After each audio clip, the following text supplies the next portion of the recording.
నమస్కారం.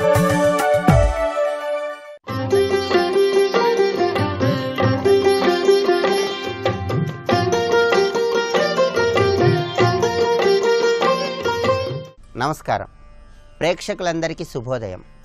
ఈనాటి శుభయోగం శీర్షికన దైనందిన జీవితంలో ఉపరత్నాలను ధారణ చేయటం ద్వారా ఎటువంటి సత్ఫలితాలు కలుగుతాయో, ఉపరత్నాలను ధరించే సమయంలో ఎటువంటి నియమాలను పాటించాలో పరిశీలిద్దాం. జ్యోతిష శాస్త్రరీత్యా నవరత్నాలను ధారణ చేయలేని వాళ్ళు ఎవరైనా సరే నవరత్నాల కంటే తక్కువ ఖరీదులో లభిస్తూ నవరత్నాలతో సమానమైనటువంటి ఫలితాలను అందింపజేసే ఉపరత్నాలను ధారణ చేయటం ద్వారా చక్కటి సత్ఫలితాలను అందిపుచ్చుకోవచ్చు. జ్యోతిష శాస్త్రరీత్యా బుధగ్రహం దోషయుక్తమై ఉన్న తరుణంలో పచ్చను ధారణ చేయలేని వాళ్ళు ఎవరైనా సరే పచ్చకు ఉపరత్నమైనటువంటి గరుడ పచ్చను ధారణ చేయటం ద్వారా బుధగ్రహ దోష తీవ్రతను తగ్గింపజేసుకొని ఉత్తమ ఫలితాలను అందిపుచ్చుకోవచ్చు. గరుడ పచ్చను మనం వివిధ కోణాల్లో చూసినప్పుడు ఒకవైపు రంగు లేకుండా మరొక వైపు ఆకాశం ఏ విధంగా ఉంటుందో ఆ విధంగా నీలం రంగులో ప్రకాశిస్తూ ఉంటుంది. అదేవిధంగా కొన్ని రకాలైనటువంటి గరుడ పచ్చలు పసుపు రంగులో కానీ బంగారపు వన్నె కలిగినటువంటి పసుపు రంగులో కానీ ప్రకాశిస్తూ ఉంటాయి. కొన్ని రకాలైనటువంటి గరుడ పచ్చలు స్వచ్ఛంగా ఎలాంటి రంగు లేని విధంగా లభ్యమవుతూ ఉంటాయి.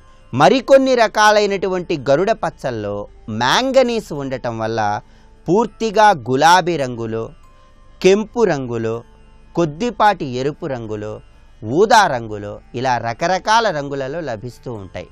పచ్చకు ఉపరత్నమైనటువంటి ఈ గరుడ పచ్చను ధారణ చేయటం ద్వారా ఉద్యోగ రంగంలో, వ్యాపార రంగంలో విశేషమైన శుభ ఫలితాలను సిద్ధింపజేసుకోవచ్చు. జ్ఞాపక శక్తి తక్కువగా ఉన్న వాళ్ళు ఎవరైనా సరే ఈ గరుడ పచ్చను ధారణ చేసినట్లయితే జ్ఞాపక శక్తిని పెంపొందింపజేసుకోవచ్చు. వ్యాపారంలో నష్టాలు ఎక్కువగా ఉన్నప్పుడు వ్యాపార వృద్ధి కోసం, వ్యాపారంలో బాగా లాభాలు రావటం కోసం ఈ గరుడ పచ్చను ధరించాలి. అలాగే ఆర్థిక రంగంలో, రసాయనిక రంగంలో, వ్యాపార రంగంలో, గణిత విద్యలలో విశేషంగా రాణించడానికి కూడా ఈ గరుడ పచ్చ ధారణ చక్కగా సహకరిస్తుంది. అలాగే ఆరోగ్యపరంగా నరాల బలహీనతను తగ్గింపజేసుకోవటానికి, దృష్టి దోష తీవ్రతను తగ్గింపజేసుకోవటానికి కూడా ఈ గరుడ పచ్చ ధారణ ఎంతగానో సహకరిస్తుంది. చదువుకున్న విద్యల్లో రాణింపు కోసం, అభివృద్ధి త్వరగా జరగటం కోసం ఈ గరుడ పచ్చ ధారణ చాలా చక్కగా ఉపకరిస్తుంది. గరుడ పచ్చను ధరించే వాళ్ళు ఎవరైనా సరే ముందుగా శ్రీ మహావిష్ణువు ఆలయంలో కానీ, గణపతి ఆలయంలో కానీ పూజ చేయించుకొని ఆ పూజలో గరుడ పచ్చను ఉంచి ఆ తర్వాత గరుడ పచ్చను ధారణ చేయాలి. గరుడ పచ్చను ధారణ చేసే సమయంలో కూడా ఓం నమో భగవతే విష్ణవే అనేటటువంటి మంత్రాన్ని 21 సార్లు జపించుకొని, ఓం గం గణపతయే నమః అనే మంత్రాన్ని 11 సార్లు జపించుకొని గరుడ పచ్చను ధారణ చేసినట్లయితే పరిపూర్ణంగా బుధగ్రహ దోష తీవ్రతను తగ్గింపజేసుకొని వృత్తి, ఉద్యోగ, వ్యాపార రంగాల్లో విశేషంగా రాణించవచ్చు. అందువల్ల ఉద్యోగపరంగా చక్కటి సత్ఫలితాలను అందిపుచ్చుకోవటానికి, వ్యాపార రంగంలో విశేషంగా రాణించటానికి, అదేవిధంగా బంధువర్గంలో మేనమామ ద్వారా చక్కటి ప్రయోజనాలను అందిపుచ్చుకోవటానికి, కవితా రంగంలో, సాహిత్య రంగంలో విశేషమైన రీతిలో రాణించటానికి, ఏ విషయాన్నైనా సరే విశ్లేషించి ఆలోచించగలిగినటువంటి చతురత, బుద్ధి సామర్థ్యాన్ని పెంపొందింపజేసుకోవటానికి పచ్చకు ఉపరత్నమైనటువంటి ఈ గరుడ పచ్చను ధారణ చేయండి. చక్కటి సత్ఫలితాలను సిద్ధింపజేసుకోండి. రేపటి శుభయోగం శీర్షికన నిత్య జీవితంలో పూజ చేసే సమయంలో ఎటువంటి ప్రత్యేకమైనటువంటి నియమాలను పాటించాలో పరిశీలిద్దాం. నమస్కారం.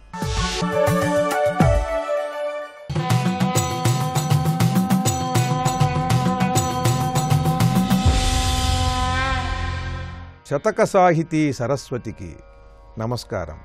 గ్రాహ సంపీడిత గజరాజ జీవన దాన కారణ దయాదర్శనములు, అతి కోపమౌని భీతాంబరీషాననత్తశ్రిత రక్షా నిదర్శనములు, మురచేది భూపాల నరక పౌండ్రక ముఖ్య కలుష జన ప్రాణ కర్షణములు, దుష్ట సంశిక్షణ శిష్ట సంరక్షణ మార్గ సమ్యక్ పరామర్శనములు, శౌరి యుష్మద ఆయుధ సుదర్శన రథంగమాన్య దర్శనములు, సదా మామకీన కిల్బిషంబుల దృంచి రక్షించుగాక వెంకటాచలవాస శ్రీ వెంకటేశ. ఓ వెంకటేశ్వర స్వామి, నీ చేతనున్నటువంటి ఆ సుదర్శన చక్రాయుధం, దాన్ని మించినటువంటి ఆయుధం, అంతకంటే శక్తిమంతమైనది, మహిమాన్వితమైనటువంటి ఆయుధం మరొక్కటి లేదయ్యా ఈ విశ్వంలో. గ్రాహ సంపీడిత గజరాజ జీవన దాన కారణ దయాదర్శనములు. భయంకరమైనటువంటి మొసలి ఒక గజరాజుని పట్టి 1000 సంవత్సరాలు పీడిస్తుంటే ఆ సమయంలో ఆర్తితో ఆ గజరాజు నిన్ను వేడుకున్నప్పుడు నీ చేతి నుండి ఈ సుదర్శన చక్రాయుధం వచ్చి ఆ మొసలిని సంహరించి ఆ గజరాజును రక్షించి సకల ప్రజలకు భక్తులకు కూడా మహావిష్ణువుని మనం అంటిపెట్టుకుని ఉన్నట్లయితే ఏ ఆపద ఆయన రానీయడు అని సాటేందుకు నిదర్శనముగా నిలిచిందయ్యా ఈ సుదర్శనం. గ్రాహ సంపీడిత గజరాజ జీవన దాన కారణ దయాదర్శనములు. అతి కోపమౌని భీతాంబరీషాననాత్త శ్రిత రక్షా నిదర్శనములు. అంబరీషుణ్ణి దుర్వాస మహర్షి ఎన్నో విధాలుగా పరీక్షలు చేయాలని ఇబ్బందులు పెడితే ఆయన ఆరాధించేటువంటి పూజామందిరం నుండి ఆ సుదర్శన చక్రం బయటకు వచ్చి ముల్లోకాలు కూడా తరిమి మళ్ళీ వచ్చి భక్తాగ్రేసరుడైన అంబరీషుణ్ణే శరణు వేడేలాగా చేసిందయ్యా. నీ సుదర్శన చక్రానికి ఉన్నటువంటి మహిమ గాని ఆ చాతుర్యం గాని మరి ఏ ఆయుధానికి కూడా లేదు. మురచేది భూపాల నరక పౌండ్రక ముఖ్య కలుష జన ప్రాణకర్షణములు. ముర అనేటువంటి రాక్షసుణ్ణి, చేది భూపాలుడైన శిశుపాలుణ్ణి, నరకాసురుణ్ణి, పౌండ్రక వాసుదేవుణ్ణి, ఇలా అనేకానేకులు పరమ దుర్మార్గులందరినీ కూడా సంహరించింది నీ సుదర్శనం. దుష్ట సంశిక్షణ శిష్ట సంరక్షణ మార్గ సమ్యక్ పరామర్శనములు. ఈ సుదర్శనం అనేటువంటి ఒక మహారథమైనట్లయితే ఈ సుదర్శనాయుధం అనేటువంటి ఈ రథానికి ఒక చక్రం దుష్ట శిక్షణ చేసుకుంటూ వెళ్ళిపోతుంటే మరి యొక్క చక్రం శిష్టులను సంరక్షించటం అనేటువంటి మార్గం ఏర్పాటు చేస్తూ ఉంటుంది. అలా దుష్ట శిక్షణ శిష్టరక్షణ అనేటువంటి మార్గములో 2 చక్రములతోనూ సాగేటువంటి ఒక దివ్యమైన రథముగా ఈ సుదర్శన చక్రం సాగుతూ వస్తున్నదయ్యా. అటువంటి ఈ సుదర్శనం మామకీన కిల్బిషముల త్రుంచి రక్షించుగాక. నా ఘోర పాపాలన్నిటినీ కూడా పటాపంచలు చేసి ఈ సుదర్శన చక్రం నన్ను రక్షించి నేను సన్మార్గంలో సాగేలా అనుగ్రహించుగాక అంటూ ఆ సుదర్శన చక్రాన్ని పరమాద్భుతంగా పద్యముల్లో ప్రస్తుతించి గొప్ప భక్తి శతకాన్ని మనకు అందించిన మహాపండిత కవులు శ్రీ గరిమెళ్ళ సోమయాజులు శర్మ గారు రచించిన వెంకటేశ శతకంలోని మరి ఒక పద్యం గురించి రేపు ఉదయం తెలుసుకుందాం. ఓం నమో వెంకటేశాయ.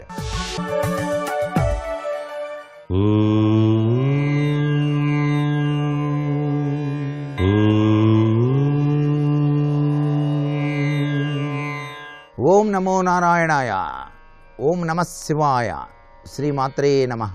హరిహరసుతుడైనటువంటి అయ్యప్ప స్వామిని ఏ రీతిన అభిషేకార్చన చేసినట్లయితే ఎటువంటి సత్ఫలితాలు కలుగుతాయో మనకు శాస్త్రరీత్యా సంప్రదాయరీత్యా తెలిపినటువంటి విశిష్ట లక్షణాలున్నాయి. స్వామివారిని గనక ఆవు పాలతో గనక అభిషేకం చేస్తే ఆయుష్షు వృద్ధి చెందుతుంది. ఆయుర్దాయాన్ని పెంచుకోవటానికి ఇది చాలా చక్కటి ఉపాయం. అలాగే ఆవు పెరుగుతో గనక ఆ అయ్యప్ప స్వామి వారిని అభిషేకం చేస్తే సంతానం కలిగి తీరుతుంది, చక్కటి అభివృద్ధిలోకి వస్తారు. తేనెతో గనక ఆ స్వామిని అభిషేకం చేసినట్లయితే కళ సాహిత్య రంగాలలో అభివృద్ధికరమైన ప్రభావం సిద్ధింపచేస్తాడు ఆ హరిహరాత్మకుడైనటువంటి అయ్యప్ప స్వామి. పంచదారతో స్వామిని అభిషేకం చేస్తే దుఃఖాలు నశిస్తాయి. కస్తూరి కలిపినటువంటి నీటితో కనుక స్వామిని గనక అభిషేకం చేస్తే అధికారవంతమైనటువంటి పదవులు లభ్యపడతాయి అంటోంది శాస్త్రం. నేరేడు పండ్ల రసంతో గనక హరిహరాత్మక స్వరూపుడైనటువంటి అయ్యప్పను అభిషేకం కనుక చేసినట్లయితే శని దోషం తొలగిపోతుంది. ఇంత గొప్ప విశేషకరమైనటువంటి ప్రభావాలు ఈ అభిషేకార్చనలో దాగినటువంటి లక్షణాలుగా గ్రహించి భారతీయ సనాతన సంస్కృతి సంప్రదాయ రీత్యా ఆ అభిషేకంలో దాగిన పరమార్థాన్ని అర్థం చేసుకొని స్వామిని అర్చన చేసి తరిద్దామా మరి? సర్వే జనా సుఖినో భవంతు.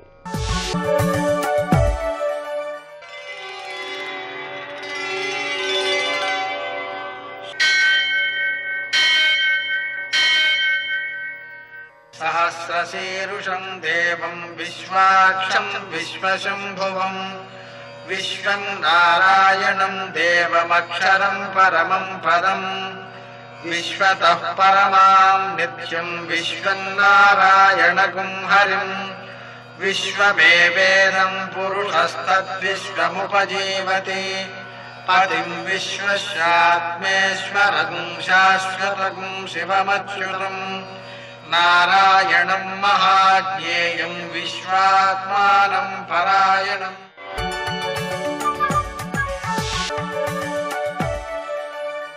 సూర్యశౌర్యమథేందురింద్రపదవీ సన్మంగళం మంగళం. నమస్తే భగవన్ దేవదత్తాత్రేయ జగత్ప్రభో సర్వబాధా ప్రశమనం కురు శాంతిం ప్రయచ్చమే. నేటి కాలమాన విశేషాలను గమనిద్దాం. స్వస్తి శ్రీ చాంద్రమాన హేమలంబనామ సంవత్సరం దక్షిణాయనం గ్రీష్మ ఋతువు ఆషాఢమాసం కృష్ణపక్షం గురువారం. సూర్యోదయం 5:55 సూర్యాస్తమయం 6:49. తిథి ద్వాదశి రాత్రి 1:11 వరకు. నక్షత్రం రోహిణి సాయంకాలం 5:22 వరకు. వర్జం ఉదయం 10:08 నుంచి 11:35 వరకు. మరల రాత్రి 10:23 నుంచి 11:49 వరకు. దుర్ముహూర్తం ఉదయం 10:13 నుంచి 11:05 వరకు. మరల మధ్యాహ్నం 3:23 నుంచి 4:14 వరకు. అమృతకాలం మధ్యాహ్నం 2:28 నుంచి 3:55 వరకు. రాహుకాలం గురువారం కాబట్టి మధ్యాహ్నం 1:00 నుంచి 3 గంటల వరకు. అష్టకవర్గ రీత్యా శుభప్రదమైన సమయం ఉదయం 7 గంటలకి. నేటి విశేషాలు. గురువారం ప్రదోషం కూడా ఉంది కాబట్టి దక్షిణామూర్తిని ప్రదోష సమయంలో శనగలతో పూజించుకుని కేజీంపావు శనగలతో 11 ఆవులకు పెట్టడం ద్వారా మేధాప్రజ్ఞలు పెరుగుతాయి, విద్యార్థులకు పెరుగుతాయి. నిజానికి అందరూ విద్యార్థులమే, అప్పటికప్పుడు కొత్త విషయాలు తెలుసుకోవాలి, పాత విషయాలు స్ఫురించాలి కూడా. కాబట్టి అందరం ఆ విధంగా చేసుకోవడం చాలా మంచిది. ఇంకా విశేషించి ఈరోజు మాధ్వ వైష్ణవ ఏకాదశి ఉపవాస దివసం కాబట్టి ఈ రోజున వారు ఉపవాసం చేసి రేపటి రోజున పారణ చేస్తూ ఉంటారు. మాధ్వులకు వైష్ణవులకు దశమి కొద్దిగా కలిసినా కూడా ఏకాదశి ఉపవాసానికి పనికిరాదు కాబట్టి ద్వాదశి నాడు ఏకాదశి లేకపోయినా సరే ఉపవాస దివసం ఇదే అవుతుంది వారికి. అందువలన మాధ్వులు వైష్ణవులు ఏకాదశి ఉపవాసం ఈరోజు చేయాలి. అలా చేసేటప్పుడు సూర్యోదయం నుంచి మరుసటి సూర్యోదయం వరకు నిరంతర భగవన్నామస్మరణతో తులసీ దళాల పూజతో. అయితే ఈ రోజు కోసమే పనికిరావు, అందువల్ల ద్వాదశి నాడు కోయకూడదు కాబట్టి అంతకు ముందు రోజుల్లో కోసుకున్నటువంటి తులసి దళాల యొక్క పూజతో కాలాన్నంతని కూడా సద్వినియోగం చేసుకోవడం ద్వారా ఆ భగవంతుని యొక్క అనుగ్రహం సిద్ధిస్తుంది. నేటి ఆణిముత్యాలు.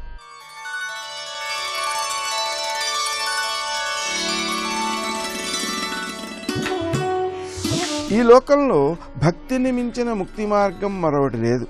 పరిపూర్ణమైన భక్తి పరమజ్ఞానంతో ముగుస్తుంది.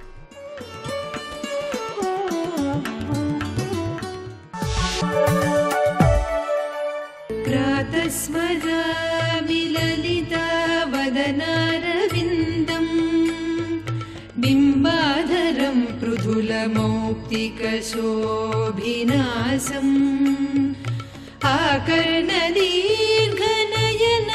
మణికుండలాఢ్యం మందస్మితం మృదు మదోజ్వల ఫాలదేశం. మోక్షానికి చాలా దూరంగా ఉన్నవాడు, సత్యాన్ని పొందనివాడు, శాస్త్రాధ్యయనం చెయ్యనివాడు, గర్వముతో విర్రవీగువాడు, వివేకము లేనివాడు, భక్తి రసము తెలియనివాడు నీ కటాక్షాన్ని కోరడు. ఇది ఈ శ్లోకంలో చెప్పినటువంటి అద్భుత భావం. ఇది ఎప్పుడైతే ఈ విషయాలు తెలిసాయో మరింత జాగ్రత్త పడి ఆ అవలక్షణాలు లేకుండా ఉండే అవకాశం ఉంది మనకి. ఇలా మొత్తం పూర్తి చేసి కటాక్షతకం పూర్తయింది. పాతేన లోచన రుచేస్తవ కామకోటి పోతేన పాతకపయోధి భయాతురాణం పూతేన తేన నవ కాంచన కుండలాంశు వీతేన శీతలయ భూధర కన్యకే మాం. అమ్మా, మేము పాప సముద్రంలో భయంతో కొట్టుకుపోతున్న వాళ్ళం. భయంతో సముద్రంలో కొట్టుకుపోతూ రక్షించేవాడు ఎవడా అని. సముద్రం అండి, ఒడ్డు కూడా కనబడదు. అలాంటి సముద్రంలో, పాప సముద్రంలో కొట్టుకుపోతూ భయంతో ఉన్నటువంటి వాడికి ఒక ఓడ కనబడితే ఎలా ఉంటుందో నీ చూపు అలా ఉంటుందమ్మా అన్నాడు ఇక్కడ. అందుకు పాప సముద్రంలో భయంతో కొట్టుకుపోయే వాడికి ఓడ నీ చూపు. అయితే ఓడకి అటు ఇటు కదిలించే తెరచాప ఉండాలట. ఆ తెరచాప ఏంటంటే కదులుతున్న నీ కుండలాల వెలుగే తెరచాప అన్నాడు ఇక్కడ. ఆ తెరచాపతో ఉన్నటువంటి నీ దృష్టిపాతం అనే పోతం. పోతం అంటే పడవ, ఇది అర్థం. పోతం అన్నాడు. పోతం అంటే పడవ. పాతేన లోచన రుచేస్తవ కామకోటి పోతేన పాతక పయోధి భయాతురాణం పూతేన తేన నవకాంచన కుండలాంశు వీతేన శీతలయ భూధర కన్యకే మాం. ఇది ఆఖరి శ్లోకం. కటాక్ష శతకం పూర్తయిపోయింది. ఇంకా మిగిలిన శతకం మందస్మిత శతకం. దీనిలోకి ప్రవేశిస్తున్నాం. ఆ రమ్యమైన మందస్మిత శతక శ్లోకాలు. ముందుగా ఆ మందస్మితమనే జ్యోతికి నమస్కారం అన్నాడండి. చిరునవ్వు జ్యోతిట, పెదవనే ప్రమిదలో వెలుగుతున్న జ్యోతి అనుకుందాం. అలాంటి జ్యోతికి నమస్కారం. పైగా ఆ జ్యోతికి మేము ఇవాళ రేపు కాదు, రోజు నమస్కారం చేస్తూ ఉంటున్నాడు. బధ్నీమో వయమంజలిం ప్రతిదినం బంధచ్చిదే దేహినాం కందర్పాగమతంత్రమూల గురవే కళ్యాణకేళీ భువే కామాక్షాఘనసార పుంజరజసే కామద్రుహశ్చక్షుషాం మందారస్తబక ప్రభామదముషే మందస్మిత జ్యోతిషే మందారస్తబక ప్రభామదముషే మందస్మిత జ్యోతిషే బధ్నీమో వయమంజలిం ప్రతిదినం. మేము ప్రతిరోజు 2 చేతులు దోయిలించి నమస్కరిస్తాం. దేనికి? ఆ చిరునవ్వని జ్యోతికి నమస్కారం చేస్తాం. ఎందుకంటే ఆ జ్యోతి ఎంత గొప్పదంటే బంధచ్చిదే దేహినాం, జీవుల యొక్క సంసార బంధనాన్ని ఛేదించగలిగేది ఆ చిరునవ్వు. మరి చూపు 2 కలిసి వస్తాయని చెప్పు. కళ్ళు అలా చూస్తూ నవ్వకుండా కూర్చున్నాం అనుకోండి, వాడు కరుణతో చూస్తున్నాడో ఇంకేదేంటో చూస్తున్నాడో అర్థం కాదు. నవ్వుతూ చూసారనుకోండి, చూపు నవ్వు కలిసి మనకు ప్రసన్నత ఇస్తాయి. కళ్ళు మూసి నవ్వారనుకోండి, అయోమయంలో పడతాం. అందుకు నవ్వుతూ చూడడం, చూస్తూ నవ్వడం చాలా బాగుంటుంది. అది కటాక్ష మందస్మిత పక్క పక్కన పెట్టాడు. అది తెలుసుకోవాల్సింది. 2 కలిసే ఉన్నాయి. అందుకు చిరునవ్వు. అందుకే చెప్పాం కటాక్షం జ్ఞానం, మందస్మితం ఆనందం. 2 కలిసి జ్ఞానానందం. జ్ఞానం ఆనందం వేరుగా ఉండవు. అందుకే నీ చిరునవ్వుతో కూడిన చూపు అని ఇందాక చెప్పాడు. ఇప్పుడు చూపుతో కూడిన చిరునవ్వు, అది జ్యోతి. ఆ చిరునవ్వు అనే జ్యోతి బంధచ్చిదే దేహినాం. అందుకే మహానుభావుడు కావ్యకంఠ వాసిష్ఠ గణపతి ముని ఉమాసహస్రంలో ప్రతి 10 శ్లోకాల స్తబకానికి ముందు అమ్మవారి చిరునవ్వునే ఎందుకు మాటి మాటికి వర్ణించాడో మన ఉమాసహస్ర ప్రవచనంలో విస్తారంగా చెప్పుకున్నాం. శమయతు పాపం దమయతు దుఃఖం, గుర్తున్నదా? అది హరతు విమోహం ప్రధయతు శక్తిం స్ఫుటయతు బోధం మందం హసితం మనసి జశాసన కుల సుదృశోన. ఎంత అద్భుతంగా చెప్పాడు మహానుభావుడు. ఆ చిరునవ్వుకు అంత శక్తి ఉందండి. అందుకు మందచ్చిదే దేహినాం కందర్పాగమతంత్రమూల గురవే కళ్యాణకేళీ భువే. ఆ చిరునవ్వు బంధములు ఛేదిస్తున్నది. 2వది కందర్పాగమతంత్రమూల గురవే. చాలా గొప్ప మాట అండి. కామతంత్ర విద్యకి మూల గురువు ఆ నవ్వు అన్నాడు ఇక్కడ. మందస్మిత ప్రభాపూర మజ్జత్ కామేశ మానస. అంత ధైర్యంగా కూర్చున్న శివుడు అమ్మవారి చిరునవ్వు అనే ప్రవాహంలో మునిగిపోయాడు అన్నాడు ఇక్కడ. అందుకు శివుని మనస్సును మనకులు వేయించేటువంటి సమ్మోహన శక్తి కలిగిన నవ్వు గనకనే కందర్పాగమమూల తంత్ర గురవే కళ్యాణకేళీభువే. అద్భుతమైన మాట ఇది. కళ్యాణకరములైన లీలలకు అది మూలము అన్నారు. అంటే నవ్వు లీలను తెలియజేస్తుందండి. అదొకటి. ఒక నవ్వు నవ్విందంటే లీల. అది అంటే ఏ వికారము ఏ వేదన లేని ఒక అలవోకగా చేయగలిగేటటువంటి శక్తిని తెలియజేస్తుంది నవ్వు. అందుకే కళ్యాణకేళీ భువే. మరొక అద్భుతమైన మాట వేశారు ఇక్కడ. చిరునవ్వు తెల్లగా ఉంటుంది కదా, తెల్లగా చల్లగా ఉంటుంది. తెల్లగా ఉండే పచ్చకర్పూరం ఒకటి ఉంది. పచ్చకర్పూరానికి చల్లదనం కలిగించే శక్తి ఉండేదిటండి. అందుకేనేమో వెంకటేశ్వర స్వామికి పచ్చకర్పూరపు ఇది తిలకం పెడతారు స్వామివారికి. అది విశేషం. ఆ పచ్చకర్పూరం, పచ్చకర్పూరపు ధూళి ఒకటి ఉన్నది. ధూళి అంటే పొడి. అన్నమాచార్య కూడా వర్ణిస్తాడు. ఆ కర్పూరపు ధూళి అని వర్ణిస్తాడు. ఒక పరి వయ్యారమయ్య అనే కీర్తనలో వర్ణించుతాడు. జగదేక పతిమేన చల్లిన కర్పూర ధూళి జిగికొని నలువెంక చిందగాను అని వర్ణించాడు ఆయన. ఆ కర్పూర ధూళిని జల్లడం అనేది చల్లదనానికి సంకేతం. అలాగే శివుడి కళ్ళుట మంటటండి, వేడి కన్నది. ఎందుకు? పైగా వేడి కన్ను సాక్ష్యం ఏంటి? అప్పుడు ఒకరిని తగలబెట్టేశాడు. ఇది కామద్రోహశ్చక్షుషాం. వాడి పేరెత్తి చాలా మండిపడతాయి ఆయన కళ్ళు. ఎవడి పేరు? మన్మధుడి పేరు. కామద్రోహశ్చక్షుషాం. కామద్రోహి అయిన శివుడి కళ్ళకి, కాల్చడం ఒక కన్నుతో కాల్చాడు కానీ 3 కళ్ళకి అదే పేరు వచ్చేసింది, వేడి కళ్ళని. కామద్రోహశ్చక్షుషాం అన్నారు ఇక్కడ.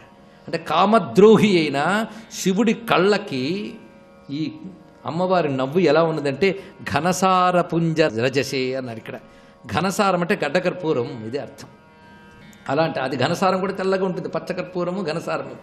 అలాంటి ఘనసారపు పొడివలే ఉంది అమ్మవారి చిరునవ్వు. అంటే ఈ చిరునవ్వు చూడగానే నా కళ్ళు చల్లబడుతున్నాయి. అది ఇక్కడ ఎప్పుడు వేడిగా చూసే శివుడి కళ్ళు అమ్మవారి నవ్వు చూడగానే చల్లబడిపోయేట. అందుకే అమ్మవారిని పక్కన పెట్టుకుని అయ్యవారికి దండం పెట్టడం మంచిది, చల్లగా చూస్తాడు ఆయన.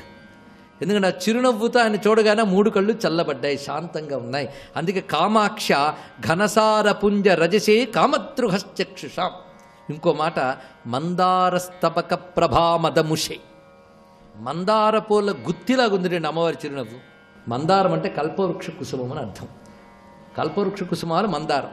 ఈ మందారమనబడే కల్పవృక్ష కుసుమాలు తెల్లగా ఉంటాయి, అది దాని యొక్క ప్రత్యేకత. అందుకే మందార స్తబకం ఒక్క పువ్వు కాదండోయ్, పూల గుత్తి. మందార పువ్వులు అంటే కల్పవృక్ష కుసుమాల గుత్తి యొక్క పొగరుని అణచివేసే నవ్వుటిది. అంటే అంతకంటే గొప్పగా ఉన్నాయని చెప్పడం. ఎందుకు వాటితో పోల్చారు అంటే కల్పవృక్షం ఏది కోరుకుంటే అది తీర్చుతుంది, అలాగే అమ్మవారి చిరునవ్వు ఏది కోరుకుంటే అది తీర్చుతుంది.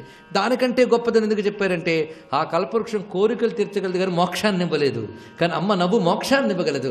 అందుకే ఇక్కడ మాట మందారస్తబక ప్రభామదముషే మందస్మిత జ్యోతిషే.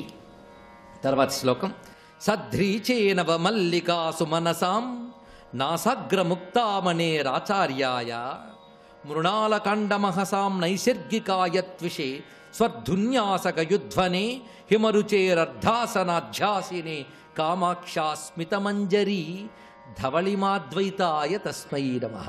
కొన్ని శబ్దాలు ఉంటాయండి, వాటికి భాష తెలిస్తే ఆనందమే తప్ప భాషలో దించితే ఆనందం రాదు.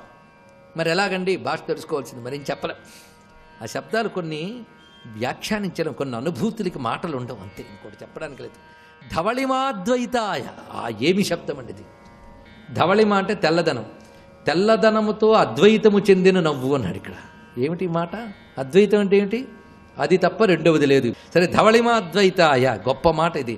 తెల్లదనంతో అద్వైతం అంటే అర్థం ఏంటి? మరొకటి లేదు అని చెప్పాం కదా, రెండవది లేదు అంటే ఇంత తెల్లని వస్తువు మరొకటి ప్రపంచంలో లేదు. ఏ తెల్లని వస్తువు చెప్పినా ఇందులో కలిసిపోవలసినవే. అమ్మవారి చిరునవ్వు ముందు మరో తెల్లని వస్తువు పెడితే ఇంకా అది కనబడుతుంది, ఇదే కనబడుతుంది, అదొకటే. స్వస్తి. నమో ఆంజనేయం నమో దివ్యకాయం నమో వాయుపుత్రం నమో సూర్యమిత్రం నమో నిఖిల రక్షాకరం రుద్రరూపం నమో మారుతిం రామదూతం నమామి. సమస్త భూతములు రాముడి కళ్ళవంక చూస్తే వశపడిపోతారు, అంత అందమైన కళ్ళు. రామో రాజీవలోచన. కాబట్టి రామ కమలపత్రక్ష సర్వసత్వ మనోహర. ఆయన వెళ్ళిపోతుంటే అకాలంగా చెట్లు పూస్తాయి, క్రూర మృగాలు కూడా ఆయన్ని చూస్తూ అలా ఉండిపోతాయి. అంతటి అందగాడమ్మా అటువంటి కళ్ళమ్మ ఆయనవి. రామ కమలపత్రక్ష సర్వసత్వ మనోహర రూప దాక్షిణ్య సంపన్న. పైకి రూపం అందంగా ఉండి లోపల మోసకారి బుద్ధులు ఉన్నవాడు కాడమ్మా. అటువంటి దక్షత ఉన్నవాడు, దయ ఉన్నవాడు. ప్రసూత జనకాత్మజే. ఇవి మధ్యలో నేర్చుకున్న ఒక పుట్టుకతో వచ్చాయి. మీలాగి సీతమ్మకి ఎలా వచ్చాయో ఆయనకి అలా వచ్చాయి. ప్రసూత జనకాత్మజే రామో భామిని లోకస్య చాతుర్వర్ణస్య రక్షిత మర్యాదానాంచ లోకస్య కర్తా కారయితా చ సహా. రాముడు తన ధర్మాన్ని మాత్రమే రక్షించుకోడు, చాతుర్వర్ణముల యొక్క ధర్మాన్ని రక్షిస్తాడు. మర్యాదానాంచ లోకస్య, మర్యాదా పురుషోత్తముడు. ఇలా ఉండాలి కట్టుబాటు అంటే అని చెప్తాడు. ఆ కట్టుబాటు అలా జరిగేటట్టు చూస్తాడు. కట్టుబాటు తప్పడం రాముడికి ఇష్టం ఉండదు. అంటే ఆచారకాండ మీద అంత నమ్మకం ఉన్నవాడు. యజుర్వేద వినీతశ్చ వేద విద్భి సుపూజిత ధనుర్వేదే చ వేదేషు వేదాంగేషు చ నిష్ఠిత. అమ్మ రాముడికి వేదాలన్నీ తెలుసు, యజుర్వేదం విశేషంగా తెలుసు. యజుర్వేదంలో పుట్టాడు. అందుకే మీరు చూడండి, రామాయణంలో లక్ష్మణస్వామి వచ్చి అరణ్యకాండలో మాట అంటాడు, అన్నయ్య పర్ణశాల నిర్మించవన్నావు, పరమానస్మి కాకుత్సా త్రైవర్ష శతం స్థితే స్వయంతు రుచిరే దేశే క్రియాతుమితి మాం వద అన్నాడు అరణ్యకాండ. అన్నయ్య పర్ణశాల కట్టాను, ఎటువంటి లక్షణాలతో ఉండాలో అలా కట్టాను. అన్నయ్య నువ్వు సీతమ్మ లోపలికి ప్రవేశించండి అన్నాడు. లక్ష్మణస్వామి వంక చూసి నవ్వి రాముడు అన్నాడు, లక్ష్మణ గృహప్రవేశం అలా చేయకూడదురా. గృహప్రవేశం చెయ్యాలి అంటే మొట్టమొదట కర్తవ్యం వాస్తుశమనం సౌమిత్రే చిరజీవిభి. ఒక ఇంట్లోకి ప్రవేశించే ముందు తప్పకుండా ఆ ఇంట్లో గృహదేవతలు, ఆ ఇంట్లో ఉండేటటువంటి ఇతర భూతములు అనుగ్రహించాలి అంటే కర్తవ్యే వాస్తుశమనం, వాస్తు పూజ, వాస్తు హోమము చెయ్యాలి. చేసే హోమంలో దేవతలకి హవిస్సు ఇవ్వాలి. దేవతలకి హవిస్సు ఇచ్చి ఇంట్లోకి ప్రవేశించాలి. నాకు ఆ మంత్రములు వచ్చురా, వెళ్ళి నేను పదార్థాలు చెప్తాను పట్రా, హోమం చేసి లోపలికి ఎడదాం అన్నాడు. ఆయన అంతటి యజుర్వేదవేత్త, ఆయనకి తెలియనిదేం లేదు. అందుకని యజుర్వేద వినీతశ్చ వేద విద్భిస్సు పూజిత ధనుర్వేదే చ వేదేషు. ధనుర్వేదం బాగా తెలుసున్నవాడు. వేదాలే కాదమ్మా, వేదాంగేషు చ నిష్ఠిత, వేదము యొక్క అంగములన్నీ చదువుకున్నవాడు. అందుకే సభలో కాలు మీద కాలు వీరాసనం వేసుకుని అందరికీ పాఠం చెప్తాడు, వేదాంత పాఠం. వైదేహీ సహితం సురద్రుమతలే హైమే మహామండపే మధ్యే పుష్పకమాసనే మణిమయే వీరాసనే సుస్థితం అగ్రే వాచయతి ప్రభంజనసుతే తత్వం మునిభ్యపరం వ్యాఖ్యాంతం భరతాధిభి పరివృతం రామం భజే శ్యామలం. వేదాంత పాఠం చెప్తూ ఉంటాడు. అటువంటి మహానుభావుడమ్మా. కాబట్టి యజుర్వేద వినీతశ్చ వేద విద్భి సుపూజిత ధనుర్వేదే చ వేదేషు వేదాంగేషు చ నిష్ఠిత తేజసాదిత్య సంకాశ క్షమయా పృథివీ సమః బృహస్పతి సమోబుద్ధ్య యశసా వాసవో సమః. అమ్మ రాముడంటే వీరొక సూర్యుడమ్మ. ఆయన భూమి మీద నడిచి వెళ్ళిపోతుంటే సూర్యుడు ఎడుతున్నట్టు ఉంటుంది. తేజసాదిత్య సంకాశ. ఎక్కడి నుంచి వచ్చిందో తెలుసా తేజస్సు? ధర్మానుష్ఠానం చేత వచ్చిన తేజస్సు అమ్మ అది. తేజసాదిత్య సంకాశ క్షమయా పృథివీ సమః. భూమికి ఎంత ఓర్పో అంత ఓర్పమ్మాయింది. ఆయనే కట్టు తప్పితే లోకాలు నిలబడవు. అందుకు కదమ్మా ఇంకా నిలబడ్డాడు రావణాసురుడు. కాబట్టి క్షమయా పృథివీ సమః బృహస్పతి సమోబృద్ధ్య. బుద్ధిలో బృహస్పతి లాంటి వాడమ్మా. యశసా వాసవో సమః. కీర్తిలో ఇంద్రుడి లాంటి వాడమ్మా ఆయన. అటువంటి మహానుభావుడమ్మా. ఆయన లోకాలన్నీ రక్షిస్తాడు. ఆయనని నమ్ముకుని ధర్మాన్ని నమ్ముకున్న వాళ్ళని ప్రత్యేకంగా రక్షిస్తాడు. వాళ్ళ కోసం నిలబడతాడు. వీరరాఘవ విజయరాఘవ అని 2 పేర్లు అందుకే ఆయనకి. ఎప్పుడూ ధనస్సు పట్టుకుని నించుని ఉంటాడు. ఎవరు ఆయనని నమ్ముకున్నారో వాళ్ళ కోసం ఎంత కిందకైనా వచ్చేస్తాడు. తులసీదాస్ గారు రాత్రి నిద్రపోతున్నారు. ఆయన ఇంటి గోడకి కన్నం వేసి దొంగలు లోపలికి వెళ్ళారు.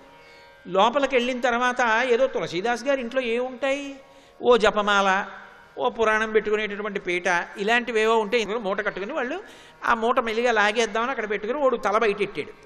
పెట్టేటప్పటికీ నీల సంకాశమైనటువంటి వర్ణంతో మెరిసిపోతున్న పాదాలు, బంగారు పావుకోళ్ళు కనపడ్డాయి.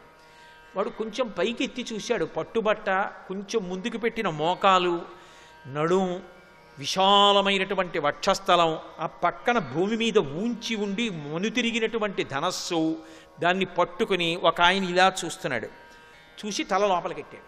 రే బయట ఎవడో ధనస్సు పట్టుకుని ఉన్నాడు రా అన్నాడు రెండో దొంగతో. రెండోవాడు కొంతసేపు అయ్యాక తల పైటెట్టాడు. పెడితే ఒరే ఆయనే కాదురా, పక్కన ఎర్రగా ఇంకో ఆయన కూడా ఉన్నాడు రా అని మళ్ళీ లోపలికి వచ్చారు.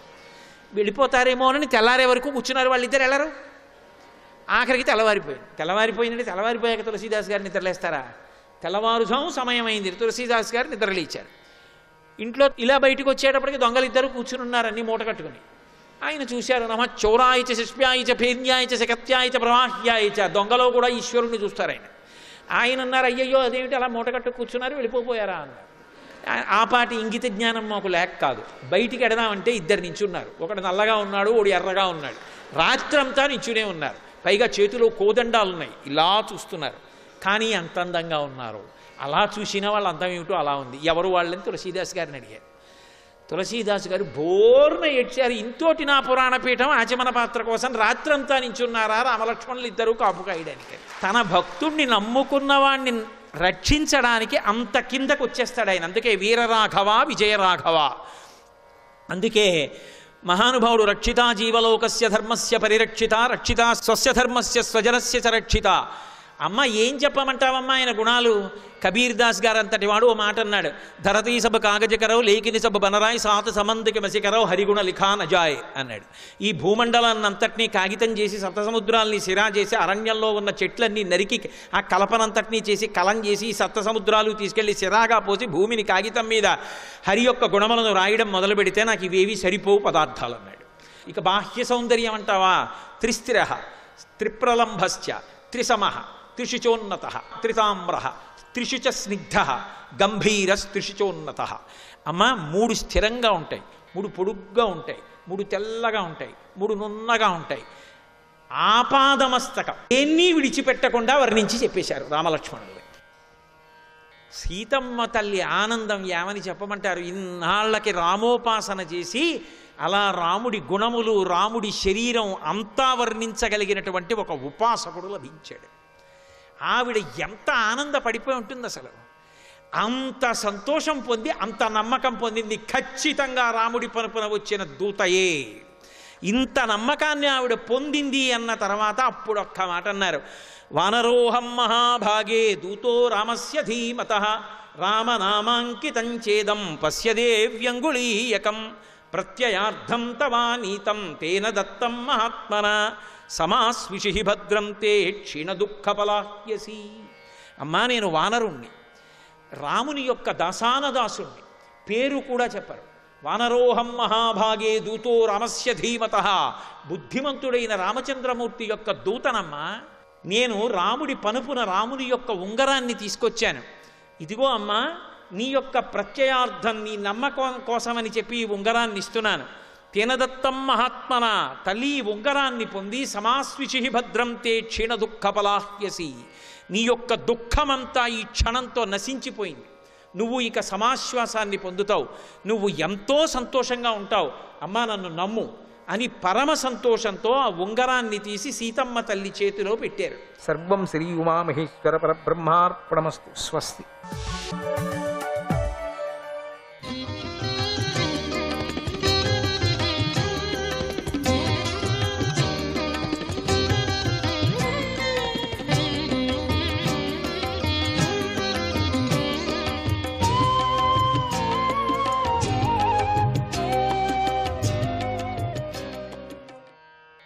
కృష్ణ జయించరాని శ్రీహరి గర్భముందు ఉండటంతో ఆమె యొక్క కాంతితో చెరసాల విశేషంగా ప్రకాశించింది. నిర్మలమైన దేవకీదేవిని పరిశీలించి చూసి కంసుడు తనలో ఇలా అనుకున్నాడు, ఇంతకు ముందులాగా ఇప్పుడు ఈమె కనిపించడం లేదే, అసలు ఈమెలో ఏదో మార్పు వచ్చింది. సింహం గుహలోకి అడుగుపెట్టినట్టుగా నా ప్రాణాలను తీసే శ్రీహరి ఈమెలో ప్రవేశించి ఉంటాడు, ఇది సత్యము అని భావించాడు. ఇక్కడ ఏదో ఒకటి వచ్చింది. ఇంతవరకు జరిగినటువంటి పిల్లల్ని ఇచ్చేటప్పుడు, గర్భం ధరించేటప్పుడు ఈ కళ కానీ ఈ ఉత్సాహం కానీ ఏదో ఏడుపులు బెడబపులు ఉండేవి అంతే. కానీ ఇప్పుడు ఇంత కళ, అసలు ఏమీ జరిగినట్టుగా ఉండేటువంటి ఒక కళ. ఇంతమంది ఇంతవరకు ఇన్ని పుత్రులను పోగొట్టుకున్నప్పటికి కూడా ఏమీ పోగొట్టుకోలేదు అనే విధంగా ఉంది కదా. అక్కడ ఏముండొచ్చు? ఏదో నన్ను చంపేటువంటి వాడు శ్రీహరి మెల్లగా ఈ గుహలో ప్రవేశించాడు నాకు తెలియకుండానే అని భావించాడు. ఈ విషయంలో నేనేమి చేయాలి? ఇప్పుడు ప్రవేశించాడు కదా, ఇప్పుడు నేను చేయాల్సిన పని ఏమిటి? పని సాధించాలనుకున్నవాడు తొందరపడి తన పరాక్రమానికి చేటు కలిగించే పనిని చేయకూడదు కదా. స్త్రీ, అందులోనూ చెల్లెలు, అందులోనూ గర్భవతి అయినటువంటి ఈమెను నేను ఇప్పుడు వధిస్తే వెంటనే నా కీర్తి, సంపద, ఆయుర్దాయము నశిస్తాయి. ఎవడైతే అతి క్రూరమైన పని చేసి తన ప్రాణాలను నిలబెట్టుకుంటాడో అటువంటి వాడు బ్రతికి ఉన్నా చచ్చినట్లే లెక్క. ఇతరులను హింసించి తన దేహాన్ని బాగా చూసుకోకుంటూ లాలించుకునేవాడు మరణించాక ప్రజలు వాణ్ణి ఉద్దేశించి వీడు ఖచ్చితంగా చీకటి గొయ్యలాంటి నరకానికి పోతాడు అని అనుకుంటారు. నేనేం చేయాలో నాకు తోచటం లేదు. వధించినా కష్టమే, వధించలేకపోయినా నాకు నిజంగా కష్టం వస్తే నాకెక్కడ దిక్కు తోచటం లేదే. పైగా చెల్లెలు స్త్రీని వధించకూడదు కదా, స్త్రీని వధిస్తే చాలా నరకము, అదిగా గర్భవతి. అసలు నేను ఇప్పుడు ఏం చేయాలా? తట్టుకునే శక్తి లేదు, ఎప్పుడు పుడతాడో తెలీదు. పుట్టిన వెంటనే వచ్చి చంపేస్తే నన్ను, లేక పుడుతూ పుడుతూ అర్ధంలోనే సగంలోనే వచ్చి నన్ను చంపేస్తే, లేదు 9 నెలలకు పుడతాడనే బదులు 5 నెలలకే పుట్టేస్తే, ఇది చాలా కష్టంగా ఉంది. ఈ యోగ గర్భం ఇది. శ్రీహరి అంటే యోగ గర్భమే, సంగము లేనటువంటి యోగ గర్భం ఇది. కాబట్టి ఏమైనా కావచ్చు. అబ్బోయ్ నేనేం చేయగలను? నాకు అపకీర్తి వచ్చినా పర్వాలేదు, చంపేయటం మంచిదే. చంపితే ప్రయోజనం ఏముంది? ఒకవేళ పుట్టేవాడు కాదేమో. ఇట్లా యోచనలు వస్తున్నాయి చూడు, తిక్కగా. అంతా హరిమాయ. అందుకని అందరూ జనాలంతా తెచ్చిపోస్తారు కదా నన్ను అని ఈ విధంగా నిరంతరంగా శ్రీహరితో వైరం పెట్టుకున్న కంసరాజు ఆలోచించాడు. ఇక అంతే, కంసరాజు ప్రారంభం నుంచి ఇట్లే ఆలోచన చేస్తున్నాడు. చంపటం ఎట్లా అనే విధంగా గర్భంలో వచ్చేశాడు, శ్రీహరి వచ్చాడని తెలిసిపోయింది, అర్థమైపోయింది కూడా. కానీ నేను చంపకపోతే ఎట్లా? చంపాల్సిందే కదా. కంసరాజు ఆలోచించాడు బాగా. ఇలా ఆలోచించి అతడు నేను ఈ స్త్రీ వదన చేయాల్సిందే, స్త్రీ వదన క్రూరమైనటువంటి ఆలోచనము పక్కన పెట్టి ఆయన పాపం వస్తే వస్తుందిలే, శ్రీహరి ఎప్పుడు జన్మిస్తాడా అని ఎదురు చూస్తున్నాడు. ఇక తానే కాపలాగా ఉన్నట్టుగా ఉన్నాడు.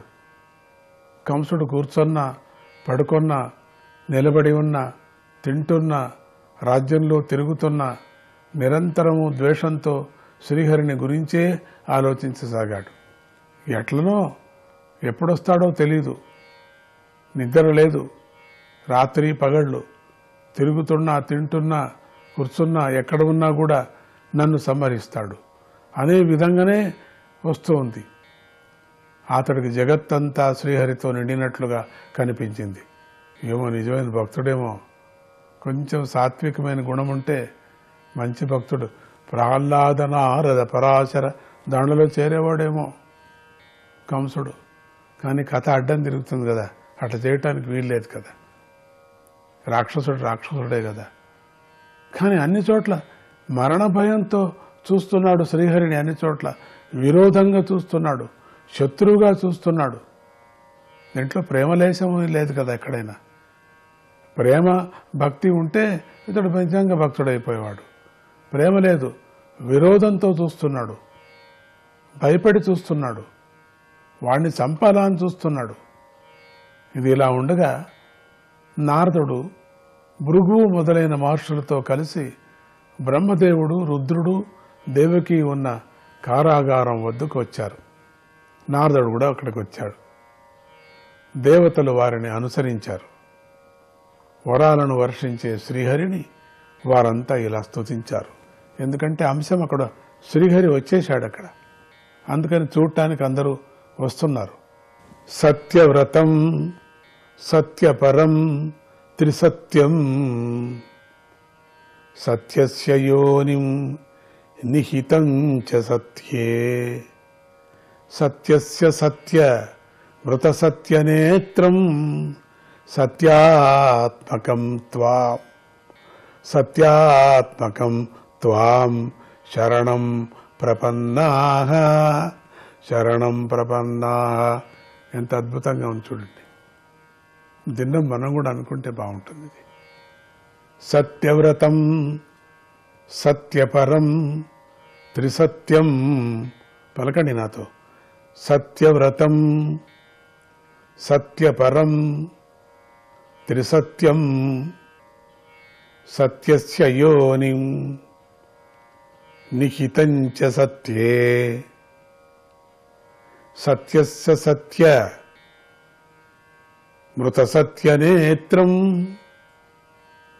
సత్యాత్మకం త్వాం శరణం ప్రపన్నాః. నువ్వు సత్య సంకల్పుడు. నిన్ను పొందేటటువంటి సాధనలో సత్యం చాలా గొప్పది. నువ్వు సృష్టి స్థితి లయ కాలములు మూడింటి యందు నిలబడి ఉంటావు. భూమి, నీరు, నిప్పు, గాలి, ఆకాశము అనే పంచభూతముల యొక్క పరమార్థ బుద్ధి గలవాడి స్వరూపము నీవే అయి ఉన్నావు. నువ్వే పంచభూతాలకు కారణమై వాటి యందు అంతర్యామివై ఉన్నావు. నీ వాక్కులు నిత్య సత్యాలుగా ఉన్నాయి. నువ్వు సమదృష్టి గలవాడవు, సత్యస్వరూపుడవై ఉన్నావు. అటువంటి నిన్ను మేము శరణు వేడుతున్నాము.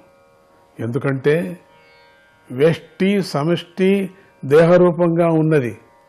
సనాతనమైనదైన ఈ సంసారము చెట్టు వంటిది. దీనికి పరమేశ్వరుడి యొక్క మాయాశక్తి మాత్రమే ఆశ్రయమై ఉన్నది. దీనికి సుఖదుఖాలనే 2 ఫలాలు ఉన్నాయి. సత్వరజస్తమో గుణాలనే 3 వ్రేళ్లు ఉన్నాయి. ధర్మార్థ కామ మోక్షాలనే 4 రసాలున్నాయి. ఇది చెవి, చర్మము, కన్ను, నాలుక, ముక్కు అనే 5 జ్ఞానేంద్రియాల ద్వారానే ఇవన్నీ కూడా తెలియబడుతూ ఉన్నది. పుట్టటము, ఉండటము, పెరగటము, పరిణామము చెందటము, క్షీణించటము, నశించటము అనే 6 పదార్థ వికారాలే దీని స్వభావములై ఉన్నాయి. దీని బెరడులుగా చర్మము, రక్తము, మాంసము, క్రొవ్వు, ఎముకలు, మజ్జ, ఎముకల యందు ఉండే జిడ్డు పదార్థము, శుక్రము అనే 7 ధాతువులున్నాయి. నారాయణ నారాయణ నారాయణ నారాయణ కృష్ణ